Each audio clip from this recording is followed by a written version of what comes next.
کہ اس میں اللہ کے علاوہ اور آپ کے علاوہ میرے علاوہ جو روزہ رکھ رہا ہے کسی اور کو پتہ نہیں ہے کہ میں روزے سے ہوں روزے سے نہیں ہوں. تو یہ ریاکاری سے بچنے کا بہت ہی اہم ذریعہ ہے روزہ. اخلاص پیدا کرنے کا بہت ہی اچھا ٹول ہے, بہت ہی اچھا آلہ ہے, بہت ہی اچھا ذریعہ ہے. تیسری اس کی خوبی یہ ہے کہ اس سے ہمارے اندر ضبط نفس پیدا ہوتا ہے, کنٹرول پیدا ہوتا ہے, خواہشات پر ہم قابو پانا سیکھتے ہیں. اور یہ کہا گیا ہوا شہر الصبر, رمضان کا مہینہ صبر کا مہینہ, اس میں صبر آتا ہے. بھوک پیاس غصہ آ رہا ہے, کوئی ہم سے جھگڑا کرنا چاہ رہا ہے, لیکن ہمیں یہ حکم دیا گیا ہے کہ ہم تمام چیزوں پر قابو رکھیں. کوئی لڑنا بھی چاہے تو اس سے کہتے نہیں میں روزے سے ہوں, میں تم سے لڑ نہیں سکتا ہوں. تو یہ کنٹرول سکھاتا ہے. رمضان کا مہینہ ہمیں اپنے آپ پر ضبط کرنا, کنٹرول کرنا سکھاتا ہے. اور ایک اس کی خوبی یہ ہے کہ یہ جذبہ شکر پیدا کرتا ہے ہمارے اندر. شکر جو ہے یہ انسان کا ایسا مادہ ہے کہ آپ دیکھیے اللہ تعالیٰ کا ہر مرحلے پر شکر ادا کرنا چاہیے. قرآن مجید میں جہاں روزے کی فضیلت کا حکم آیا ہے وہاں بھی یہ بات کہی گئی ہے کہ ہم نے اس لیے فرض کیا کہ تکبروا اللہ علی ما ہداکم ولعلکم تشکرون, کہ تم اس بات پر اللہ کی بڑائی بیان کرو کہ اللہ تعالیٰ نے تمہیں ہدایت دی اور تاکہ تم اس کا شکر ادا کرو. تو شکر کا جذبہ انسان کے اندر, بندے مومن کے اندر پیدا ہونا چاہیے. یہ شکر کیوں؟ اس بات پر کہ اللہ نے جو نعمتیں دی ہیں ان کا احساس ایک بندے مومن کو ہوتا ہے. یعنی اللہ تعالیٰ نے ہم کو اچھے اچھے کھانے پینے کی تمام چیزیں دی ہیں, اچھے مکان دیے ہیں, سب کچھ دیا ہے, لیکن ہم تمام چیزوں کا استعمال نہیں کر سکتے. کھانا ہے لیکن کھانا نہیں کھا سکتے. تو ہمیں یہ معلوم ہوتا ہے کہ ایک بھوکا شخص, ایک پیاسا شخص کیسا ہوتا ہے, اس کی کیا ذہنیت ہوتی ہے. ایک بھوکا اور پیاسا شخص کیسے رہتا ہوگا, ایک غریب کیسے زندگی گزارتا ہوگا. یہ ہمیں احساس ہوتا ہے جب ہم بھوکے پیاسے رہتے ہیں. تو فوراً ہمارے اندر ایک شکر کا جذبہ پیدا ہونا چاہیے, شکر کا احساس پیدا ہونا چاہیے. اور شکر ایسی چیز ہے کہ اللہ نے یہ فرمایا کہ اگر تم شکر کرو گے تو اللہ تعالیٰ تمہاری نعمتوں میں اضافہ کرے گا. لئن شکرتم لازیدنکم ولئن کفرتم ان عذابی لشدید, کہ اگر تم شکر کرو گے تو میں تمہاری نعمتوں میں اضافہ کروں گا, اور اگر تم ناشکری کرو گے تو پھر میرا عذاب بہت سخت ہے. تو آپ دیکھیے ناشکری انسان کو کہاں سے کہاں لے جاتی ہے. آپ کو معلوم ہوگا ایک لمبی حدیث ہے جس میں یہ واقعہ آتا ہے کہ بنی اسرائیل کے 3 شخص تھے. ایک اندھا تھا, ایک گنجا تھا, ایک جو ہے کوڑی تھا. اللہ تعالیٰ نے ان کو نعمتوں سے نوازا.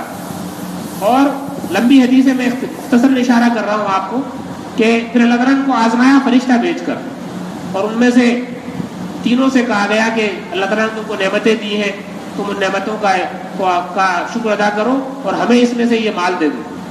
لیکن 2 جو لوگ تھے انہوں نے منع کر دیا, کہا یہ تو میری محنت کی کمائی ہے, میں نے تو اپنی محنت سے سب کچھ کمایا ہے, تمہیں میں کچھ نہیں دینے والا. لیکن تیسرے شخص نے کہا کہ نہیں, میں سب کچھ اللہ کا دیا ہوا, میں کچھ بھی نہیں تھا, میرے پاس کوئی نعمت نہیں تھی, اور تم جو چاہو اس میں سے لے جاؤ.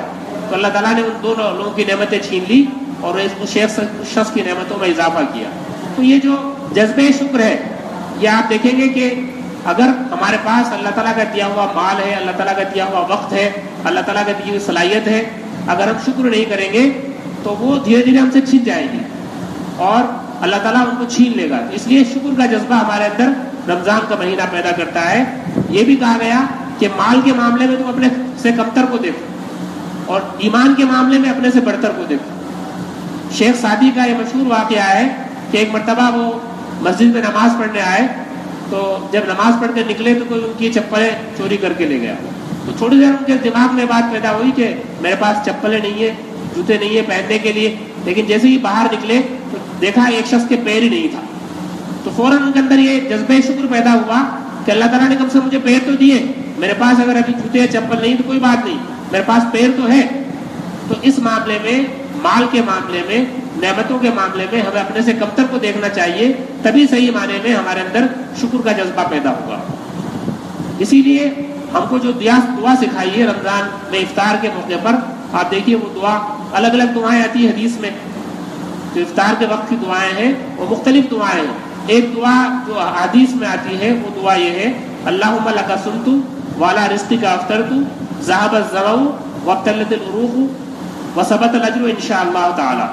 یا اللہ میں نے تیرے لیے روزہ رکھا, میں نے تیرے ہی رزق سے افطار کیا, پیاس چلی گئی, میری تمام جو رگیں ہیں وہ سب کی سب جو تھی وہ ایک طرح سے وہ جو ہے ان کو وہ سب جو ہے وہ ہو گئی اور میرا اجر بھی مجھے مل گیا. یعنی یہ کہ یہ جو آپ دیکھیے جذبہ شکری ہے کہ بندے مومن یہ کہہ رہا ہے کہ میں نے تیرے لیے روزہ رکھا تھا, تیرے سے افطار کر رہا ہوں اور میری پیاس بجھ گئی اور میں آسودہ حال ہو گیا, میری جو ہے تمام ایک نشاط میرے اندر طاری ہو گیا. جیسے ہی آپ افطار کرتے ہیں تو جو پزمردگی ہوتی ہے, جو اضملال ہوتا ہے طبیعت میں, اس میں فوراً ایک آسودگی آ جاتی ہے, ایک نشاط آ جاتا ہے, خوشی آ جاتی ہے, آدمی کھل جاتا ہے پوری طرح سے. تو یہ جذبہ شکر ہے جو اللہ تعالیٰ ہمیں اس موقع پر سکھاتا ہے. پھر یہ روزہ ہمیں ہمدردی اور غم خواری کے جذبات سکھاتا ہے کہ ہمیں اپنے غریب بھائیوں سے ہمدردی سے کام لینا چاہیے.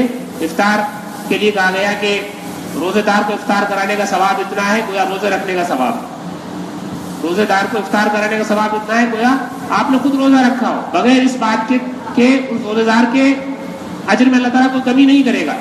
ایسے ہی کہا گیا کہ رمضان کے مہینے میں تم اپنے ماتحت لوگوں سے, اپنے غلاموں سے, اپنے سروینٹ سے, اپنے نوکروں سے کم کام لو, ان سے ہلکا کام لو, ان کو مہلت دو, ان کو چھوٹ دو کہ وہ بھی اللہ کی عبادت کر سکیں. تو آپ دیکھیں گے کہ یہ جو چیز ہے کہ آپ جو ہے رمضان کے مہینے میں لوگوں کے ساتھ ہمدردی سے کام لیں. اسی لیے کہا گیا کہ اس مہینے میں زیادہ سے زیادہ آپ مال خرچ کریں, اور اس مہینے میں جو عبادتیں ہیں, چاہے نماز ہو, چاہے وہ زکوٰۃ ہو, یہ کہا گیا کہ جو نفل نمازیں ہیں ان کا ثواب فرض نمازوں کے برابر, اور جو فرض نماز ہے ان کا ثواب 70 گنا بڑھا دیا جاتا ہے, اس سے زیادہ بڑھا دیا جاتا ہے. اور روزے کے بارے میں تو یہ کہا گیا کہ ہر چیز کا بدلہ متعین ہے, 70 گنا 700 گنا, لیکن روزے کے لیے کہا گیا کہ الصوم لی, روزہ میرے ہی لیے, وانا اجزا بھی, اور میں ہی اس کا بدلہ ہوں. تو آپ دیکھیں گے کہ یہ جو چیز ہے کہ جو بات اللہ نے سکھائی ہے, جو ہمدردی غمخواری کے جذبات ہم کو سکھائے ہیں, ہم ان کو استعمال میں لیں. اسی لیے اس مہینے میں یہ حکم دیا گیا کہ ہم اللہ کے راستے میں خرچ کریں, انفاق فی سبیل اللہ کا ہم جو ہے سے کام لیں. جو آپ دیکھیے امت مسلمہ کا آج حال یہ ہو گیا ہے کہ رمضان کا مہینہ آتے ہی ہماری خواتین عید کی خریداری شروع کر دیتی ہیں. پورے مارکیٹس میں آج چلے جائیے, بھیڑ پڑ رہی ہے, ہمارا کھانا بڑھ جاتا ہے, رمضان میں گھروں کا بجٹ بڑھ جاتا ہے. اگر کسی گھر میں 10,000 روپے مہینہ خرچ ہو رہا ہے تو اس کا دگنا تیگنا بڑھ جاتا ہے. لوگ بغیر گوشت کے نہ افطار کریں گے نہ سحری کریں گے, لوگ بغیر نعمتوں کے کوئی چیز جو ہے نہیں کھائیں گے اس زمانے میں. لیکن آپ دیکھیے کہ اس وقت ہمارے جو پسماندہ لوگ ہیں, غریب لوگ ہیں, ان کا کیا حال ہے, معذور لوگ ہیں ان کا کیا حال ہے, اس طرف توجہ نہیں. ہمارے جو غریب رشتہ دار ہیں ان کا کیا معاملہ ہے. تو یہ اللہ تعالیٰ نے یہ کہا کہ اس مہینے میں زیادہ زیادہ خرچ کرو, اور اپنے جو پسماندہ لوگ ہیں, غریب لوگ ہیں, معذور لوگ ہیں, رشتہ دار ہیں, مقروض لوگ ہیں, ان کا تم ساتھ دو. اس میں آپ صلی اللہ علیہ وسلم اس مہینے میں کیا کرتے تھے, تمام جو غلام ہوتے تھے یا تمام جو قیدی ہوتے تھے ان کو آزاد کر دیا کرتے تھے. اطلق کل اسیر وعطا کل سائل, ہر قیدی کو آزاد کر دیا کرتے تھے اور ہر مانگنے والے کو دیا کرتے تھے آپ, جو بھی آپ کے پاس ہوتا تھا. تو یہ سخاوت میں کثرت و زیادتی ہو جاتی تھی آپ صلی اللہ علیہ وسلم کے. تو کہا گیا کہ اس مہینے میں اللہ کے راستے میں خرچ کرو, اللہ کے بندوں کے کام آؤ, ان کو دو. تو یہ نیک کاموں میں تعاون کرو, اور جو بھی خریداری آپ کو کرنی ہے عید کی وہ رمضان شروع ہونے سے پہلے پہلے کر لو. اسی طرح سے کھانے پینے کے معاملے میں بھی یہ ہمیں احتیاط برتنی چاہیے کہ ہم تو خوب اچھا کھا پی رہے ہیں, لیکن کیا ہمارے گھر کی جو خواتین ہیں, ہمارے گھر کی جو عورتیں ہیں, کیا اس زیادہ کھانا بنانے سے وہ رمضان کی نعمتوں سے محروم ہو رہی ہیں؟ اس پر بھی ہمیں سوچنا چاہیے. کیا رمضان کا مطلب یہ ہے کہ ہم اپنے افطار میں مختلف قسم کی ڈشز بنائیں, ہم اپنی سحری میں مختلف قسم کے کھانے تیار کریں, لذیذ چیزیں کھائیں؟ ایسا نہیں ہے. یہ امت مسلمہ میں ایک بڑی برائی آ گئی ہے. اس لیے اس طرف توجہ دینی چاہیے ہم کو کہ رمضان کے مہینے میں اپنے کھانے پینے کی جو خواہشات ہیں ان پر قابو رکھیں اور ہلکا سے ہلکا کھانے کی کوشش کریں, تاکہ ہماری جو گھر کی خواتین ہیں ان کو بھی یہ موقع مل سکے کہ وہ اس مہینے سے میں زیادہ سے زیادہ تلاوت کر لیں, زیادہ سے زیادہ وہ نماز پڑھ سکیں, زیادہ سے زیادہ وہ ذکر کر سکیں, وہ نیکی کاموں میں زیادہ سے زیادہ بڑھ کر حصہ لے سکیں. آپ اس وقت کو جو کھانے میں خریداری میں خرچ ہو رہا ہے آپ اس کام میں لگائیے کہ ہمارے معاشرے میں کون غریب ہے, کون معذور ہے, کون بیوہ ہے, کون یتیم ہے, اور وہاں جا کر تلاش کیجیے ان کو, اور ان کے گھروں میں آپ جو ہے کم از کم ایک مہینے کا جو کھانا ہے ایک مہینے کی جو چیزیں ہیں، عید کا جو اہتمام ان کے یہاں ہو، اس بات کا ہمیں کوشش کرنی چاہیے، اس وقت کو وہاں لگانا چاہیے، کیونکہ یہ کہا گیا کہ جو شخص کسی یتیم کے لیے، کسی سائل کے لیے، کسی مسکین کے لیے کھڑا ہوتا ہے، ایک طرح سے وہ بھی اللہ کے راستے میں ہوتا ہے، وہ بھی اللہ کے راستے میں جہاد کر رہا ہوتا ہے۔ تو یہ اس طرف ہمیں توجہ دلانے کی ضرورت ہے، امت مسلمہ کی ذہنیت کو بدلنے کی ضرورت ہے کہ ہم اپنے اوپر جو خرچ کر رہے ہیں اس کا کچھ حصہ اپنے غریب بھائیوں پر بھی خرچ کریں۔ جو ہم اس زمانے میں، اس مہینے میں لذتوں کی کثرت کر لیتے ہیں، اس پر بھی ہم روک لگائیں، اس پر بھی ہم لگام لگائیں، اور کم کوشش یہ کریں کہ ہم ہلکا سے ہلکا کھانا بنانے کی کوشش کریں اور ان تمام لذتوں سے اپنے آپ کو روکنے کی کوشش کریں، تبھی صحیح معنی میں روزے کا حق ادا ہو پائے گا۔ اس کے بعد جو اس کا دوسرا جو اہم چیز ہے اس کی، وہ ہے قیام اللیل، رات کو اٹھ کر تراویح پڑھنا، تہجد پڑھنا، اللہ کے حضور کھڑے ہونا۔ جیسا کہ شروع میں جو حدیث پڑھی گئی تھی اس میں یہ بات کہی گئی تھی، من قام رمضان ایمانا و احتسابا غفر له ما تقدم من ذنبہ، کہ جو شخص بھی اس مہینے میں قیام کرے گا، رات کو اٹھ کر اللہ کے حضور گڑ گڑائے گا، اللہ تعالیٰ اس کے تمام گناہوں کو معاف کر دے گا۔ آپ دیکھیے کتنا زیادہ اس کا ثواب ہے۔ اور یہ رات کا اٹھنا، انا ناشئۃ اللیل اشد وطئا واقوم قیلا، رات کا اٹھنا جو ہے یہ بہت ہی زیادہ اپنے نفس کو کچلنے کے اعتبار سے زیادہ بھاری ہوتا ہے، اور اپنی بات کو اللہ تعالیٰ کے سامنے کہنے کے لیے سب سے زیادہ موزوں وقت ہوتا ہے۔ اسی لیے کہا گیا کہ جو سحری کا وقت ہے، یہ جو صبح صادق سے پہلے کا وقت ہے، یہ وقت ایسا ہے کہ اس میں اللہ تعالیٰ آسمان دنیا پر آ جاتا ہے، جو سب سے نچلا آسمان ہے اس پر آ جاتا ہے اللہ تعالیٰ، اور پکار پکار کر کہتا ہے کہ کوئی ہے پکارنے والا، کوئی ہے دعا کرنے والا، کہ میں اس کی دعاؤں کو سنوں، میں اس کی پکار کو سنوں۔ اور جو لوگ اس وقت اللہ تعالیٰ کے سامنے اپنی دعائیں رکھتے ہیں، اپنے التجائیں رکھتے ہیں، اللہ تعالیٰ ان کی دعاؤں کو قبول کر لیتا ہے۔ پھر اس میں خاص طور پر حدیث میں یہ بات آتی ہے کہ آپ صلی اللہ علیہ وسلم پورے رمضان میں عبادت کرتے تھے، لیکن اذا دخل العشر شد میزرہ واحیا لیلہ وایقظ اہلہ، جب آخری عشرہ آتا، آخری 10 دن جو آتے 20 رمضان کے بعد، اس میں آپ صلی اللہ علیہ وسلم کیا کرتے تھے کہ اپنی کمر کس لیتے تھے اور پوری رات جاگتے تھے اور اپنے گھر والوں کو بھی جگاتے تھے۔ یعنی آخری عشرے میں خاص طور پر آپ بہت زیادہ اللہ تعالیٰ کے حضور عبادات کا اہتمام کیا کرتے تھے۔ تیسری اس کی خوبی یہ ہے کہ اس میں قرآن کا دور ہوتا ہے، یعنی اس میں تراویح میں ایک قرآن کا سننا یہ مسنون قرار دیا گیا ہے، کیونکہ یہ قرآن مجید اسی مہینے میں نازل ہوا ہے، قرآن مجید اسی مہینے میں نازل ہوا ہے، اور خاص طور سے شب قدر میں نازل ہوا ہے۔ تو کہا گیا شہر رمضان الذی انزل فیہ القرآن، رمضان کا مہینہ وہ مہینہ ہے جس میں قرآن مجید نازل ہوا۔ اور جو صورت میں نے پڑھی تھی آپ کے سامنے کہ ہم نے اس قرآن مجید کو لیلۃ القدر میں نازل کیا ہے، تو یہ لیلۃ القدر میں اور رمضان کے مہینے میں قرآن مجید نازل ہوا، تو یہ جو رمضان ہے یہ قرآن کی سالگرہ کا مہینہ ہے، قرآن کی سالگرہ کا مہینہ ہے۔ اور آپ صلی اللہ علیہ وسلم جبریل امین کے ساتھ ہر رمضان میں قرآن مجید کا ایک دور کیا کرتے تھے، اور آخر رمضان میں آپ نے جبریل امین کے ساتھ 2 دور کیے، 2 مرتبہ ان کو سنایا۔ تو آپ دیکھیے کہ رمضان میں قرآن مجید کی تلاوت، اس کا پڑھنا یہ بہت ضروری ہے، اس کو سمجھنا یہ بہت ضروری ہے۔ قرآن مجید جو نازل ہوا اس کے اللہ تعالیٰ نے 3 مقصد بیان کیے قرآن مجید میں۔ ایک مقصد یہ ہے، سورہ اسرائیل میں یہ بات آتی ہے لِتَقْرَأَهُ عَلَى النَّاسِ مُقْسِمٍ، اس کی تلاوت کرنا ضروری ہے کہ تاکہ تم اس کو پڑھو اطمینان کے ساتھ، ٹھہر ٹھہر کر پڑھو، سکون سے پڑھو۔ وَرَتِّلِ الْقُرْآنَ تَرْتِيلًا، قرآن کو ترتیل کے ساتھ پڑھا جائے۔ آپ صلی اللہ علیہ وسلم کے بارے میں بھی یہ بات آتی ہے کہ جب وحی آتی تو آپ اس کو جلدی پڑھنے کی کوشش کرتے تھے، تو آپ کو بھی یہ نصیحت کی گئی کہ آپ قرآن مجید کو جلدی مت پڑھیے، کہ آپ قرآن لا تحرک لسانک لتعجل بہ، کہ آپ اپنی زبان کو حرکت مت دیجیے تاکہ آپ جلدی سے اس کو پڑھ لیں، بلکہ اس کو ٹھہر ٹھہر کر پڑھیے۔ آج سب سے زیادہ مظلوم اگر کوئی ہے تو یہ قرآن مجید ہی ہے۔ رمضان میں آپ دیکھ لیجیے کہ جب ہم تراویح میں قرآن سنتے ہیں تو زیادہ تر مقتدیوں کا یہ خیال ہوتا ہے کہ اتنی تیزی سے پڑھا جائے کہ تراویح آدھا گھنٹے میں پوری ہو جائے، یعنی یہ باقاعدہ اس بات پر گفتگو ہوتی ہے، بحث ہوتی ہے کہ صاحب امام صاحب تو بہت دھیرے قرآن پڑھ رہے ہیں، انہوں نے تو 1 گھنٹہ لگا دیا، 1.25 گھنٹہ لگا دیا۔ اور وہی لوگ جو یہ کہتے ہیں صاحب 1 گھنٹہ 1.25 گھنٹہ لگ گیا، وہ بغیر تراویح کے چاہے مسجدوں میں 1 گھنٹہ 2 گھنٹہ بیٹھے رہیں گے، باہر جا کر بیٹھے رہیں گے، لیکن جب قرآن پڑھا جاتا ہے تو کہتے ہیں یہ تو جلدی ختم ہونا چاہیے۔ اور کوشش ہماری یہ ہوتی ہے کہ صاحب ایسی مسجد تلاش کی جائے جہاں بہت جلدی تراویح ہو جاتی ہو یا الگ طرح سے تراویح ہو رہی ہو۔ تو یہ سب سے بڑا ہمارا آج ٹریجڈی ہے قرآن مجید کی کہ ہم اس کو پڑھتے بھی ہیں تو بہت جلدی پڑھتے ہیں اور روح کٹ رہے ہیں، معنی مفہوم بدل رہے ہیں، لیکن اس کا کوئی احساس نہیں ہے. تو یہ قرآن مجید کا حق ہے کہ اس کو ترتیب سے پڑھا جائے، ٹھہر ٹھہر کر پڑھا جائے. یہ خود اللہ تبارک تعالیٰ کا فرمان ہے. آپ صلی اللہ علیہ وسلم کو اس کی ہدایت کی گئی ہے. ہم تو کون ہیں؟ آپ صلی اللہ علیہ وسلم کو منع کیا گیا کہ آپ جلدی مت کیجیے.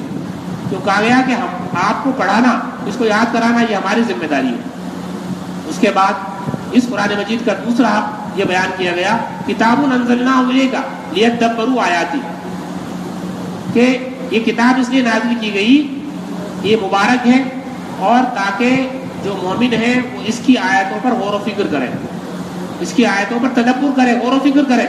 یہ اللہ کا حکم ہے خود کہ آپ نہ صرف اس کی تلاوت کرو بلکہ اس کو سمجھو اور اس کی آیات پر غور و فکر کرو. آیات کے دو معنی ہیں، ایک تو قرآن مجید کی آیتیں ہیں، دوسرے قرآن مجید میں جو اللہ تعالیٰ نے اپنی نشانیاں بیان کی ہیں، کائنات کے مختلف پہلوؤں کو بیان کیا ہے.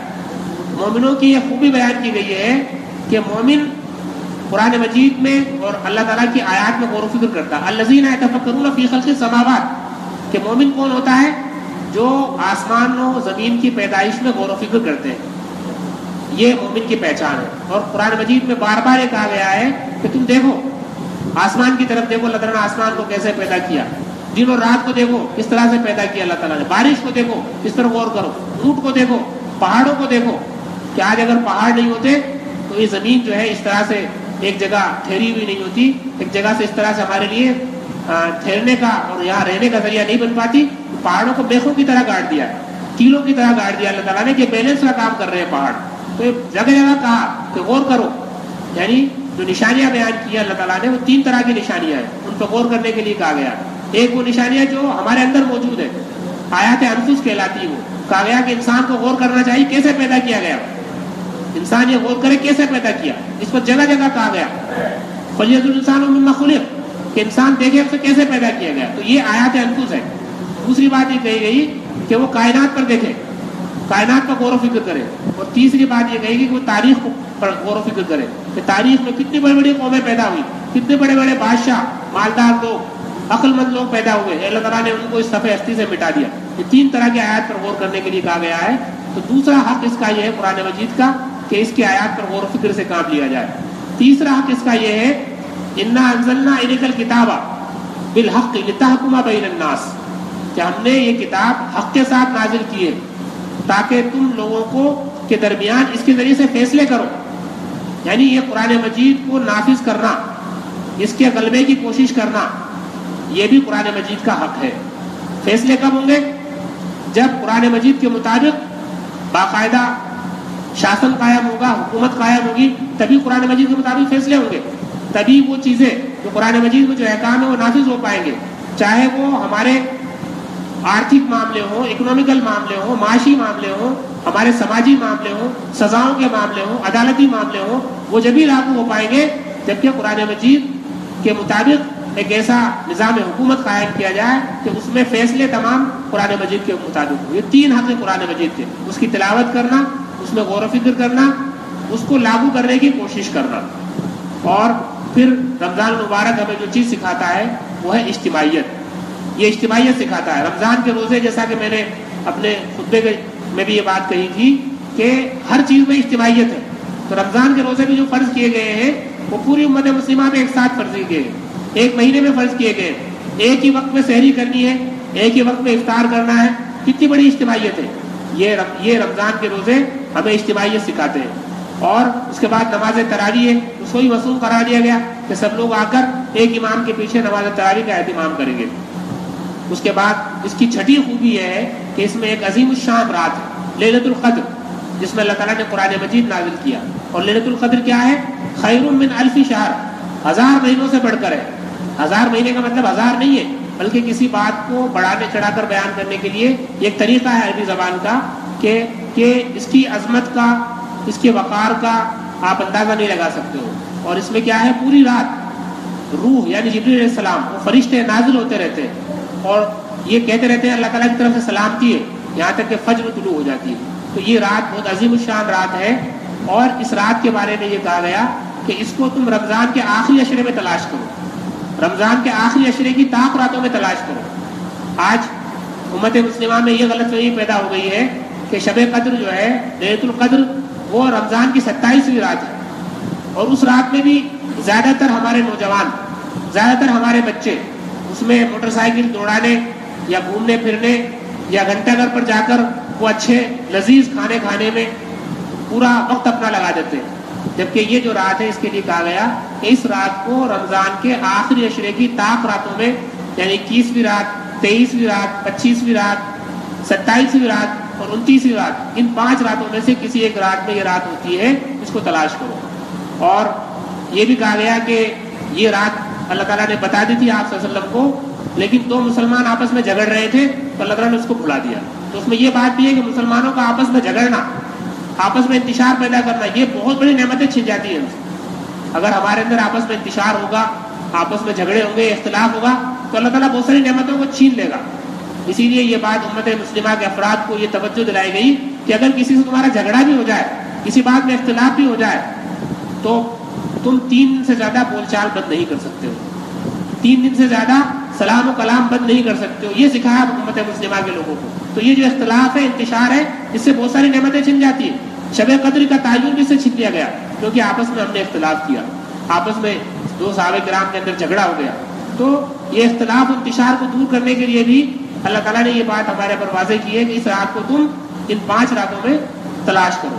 پھر اس کا 7واں اس کی خوبی ہے، اس میں اعتکاف کو مسنون قرار دیا گیا کہ یہ سنت کفایہ ہے، یعنی ایک مسجد میں کوئی اگر ایک شخص اعتکاف کر لے گا تو پورے بستی والے بری ذمہ ہے، اور اگر کوئی نہیں کرے گا تو پورے بستی والے ذمہ دار ہیں۔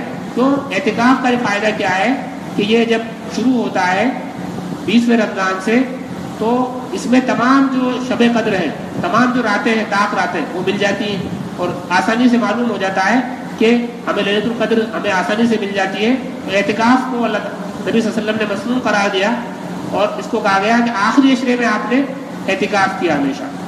اور آپ دیکھیں گے کہ اسلام میں روحانیت نہیں ہے، لیکن اس خاص طور پر 10 دنوں کے اندر یہ بھی چاہتا ہے ایک بندے مومن کہ وہ یکسوئی کے ساتھ اللہ کی عبادت کرے۔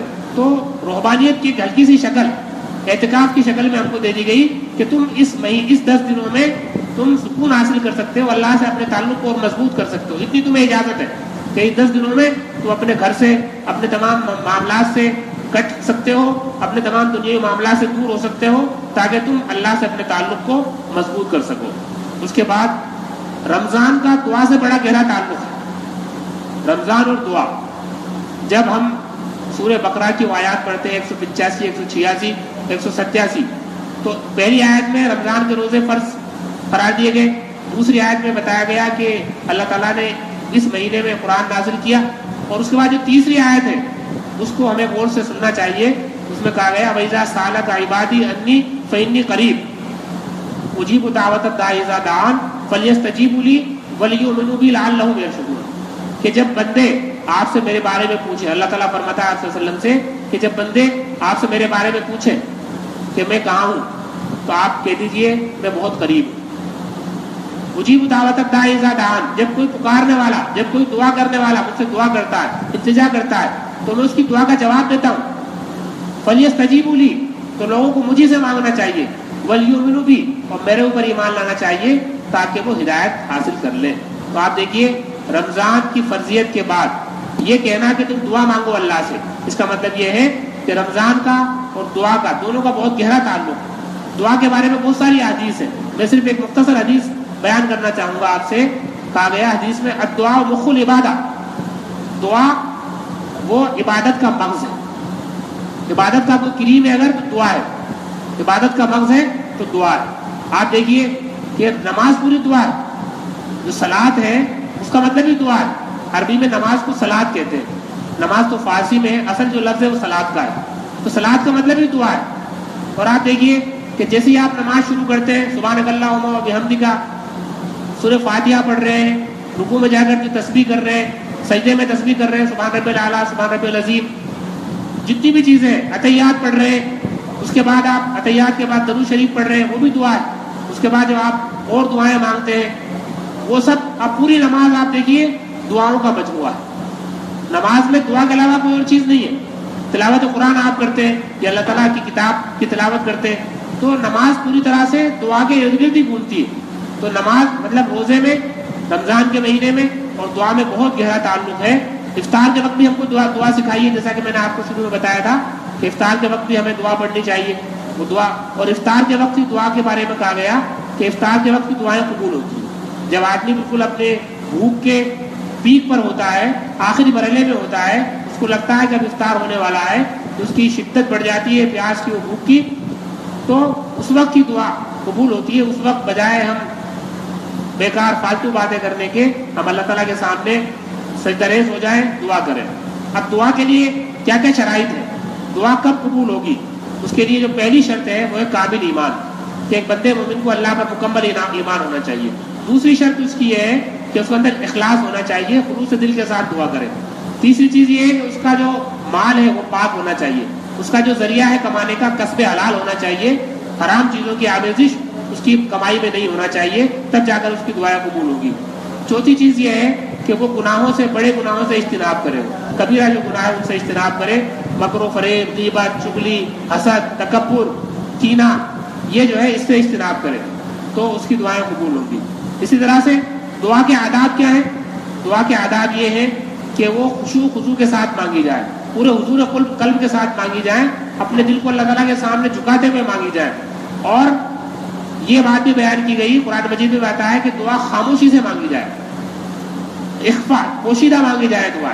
قرآن مجید میں آتا ہے ادعوا ربکم تضرعا وخفیہ، کہ تم اپنے رب سے دعائیں مانگو گڑ گڑاتے ہوئے اور خفیہ طور پر، پوشیدہ طور پر. اور قرآن مجید میں حضرت زکریا کا جو واقعہ بیان کیا گیا ہے، اذ نادى ربہ نداء خفیہ، حضرت زکریا نے جب دعا کی اپنی اولاد کے لیے تو سورہ جو ہے اس میں یہ بات آتی ہے سورہ مریم میں کہ انہوں نے اپنے رب کو پکارا نداء خفیہ، پوشیدہ طور پر، چھپے طور پر، الگ سے، تنہائی میں. تو دعا کا سب سے بڑا ادب یہ ہے کہ اسے خفیہ طور پر مانگا جائے. قرآن مجید میں بھی ہم کو یہ بات ملتی ہے، حدیث میں بھی اس بات کی طرف اشارہ ملتا ہے. یہ حضرت حسن بصری جو بہت مشہور صوفی و بزرگ گزرے ہیں، وہ یہ کہتے ہیں کہ زور سے دعا مانگنا اور پوشیدہ دعا مانگنا، چھپے طور پر دعا مانگنا، اس میں 70 گنا فرق ہے. یعنی خفیہ دعا مانگنا یہ 70 گنا زیادہ اچھا ہے زور سے دعا مانگنے سے. اس لیے ہمیں خفیہ طور پر، پوشیدہ طور پر دعا مانگنا چاہیے، اور اس سے پوشیدہ طور پر دعا مانگنے سے ایمان میں پختگی پیدا ہوتی ہے، خشوع و خضوع آتا ہے، ریاکاری و نمائش سے دور ہوتے ہیں ہم، یکسوئی و دلجمی پیدا ہوتی ہے. دعا کے قبولیت کے کون سے وقت ہیں، اس پر بھی ہمیں توجہ دینی چاہیے کہ دعا کب کب قبول ہوتی ہے. تو پہلا وقت تو میں نے آپ کو بتایا کہ جو رات کا پچھلا پہر ہے، جو سحری کا وقت ہوتا ہے خاص طور پر، یہ دعا کی قبولیت کا وقت ہے. اس میں اللہ تعالیٰ آسمان دنیا پر آ جاتا ہے اور خود پکار کر کہتا ہے کہ مجھ سے دعا مانگو، میں تمہاری دعاؤں کو قبول کروں گا. دوسرا وقت ہے جمعے کی رات، یہ بھی دعاؤں کی قبولیت کی رات ہوتی ہے. اور تیسرا ہے جمعے کا دن. اور جمعے کے دن میں مختلف حدیثوں میں مختلف وقت بیان کیے گئے ہیں کہ جمعے کی اذان کا وقت یا امام جب خطبے پر آئے وہ وقت، اور جو مستند احادیث ملتی ہے، زیادہ تر احادیث ملتی ہیں، اس میں ہے عصر سے لے کر مغرب تک کا جو وقت ہے جمعے کے دن، وہ دعا کی قبولیت کا وقت ہوتا ہے. اسی طرح سے اذان کے وقت، ایسے ہی اقامت کے وقت، یہ دعا کی قبولیت کے اوقات ہیں. اس طرح سے فرض نماز کے بعد بھی دعا کی قبولیت کے اوقات ہیں. اور اسی طرح سے افطار کے وقت بھی دعا قبول ہوتی ہے.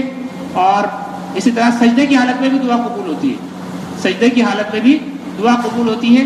ایسے ہی جو عرفے کا دن ہے، یعنی 9 ذی الحجہ کا دن، جس دن تمام حاجی عرفات میں جمع ہوتے ہیں، وہ دن بھی دعا کی قبولیت کا دن ہے.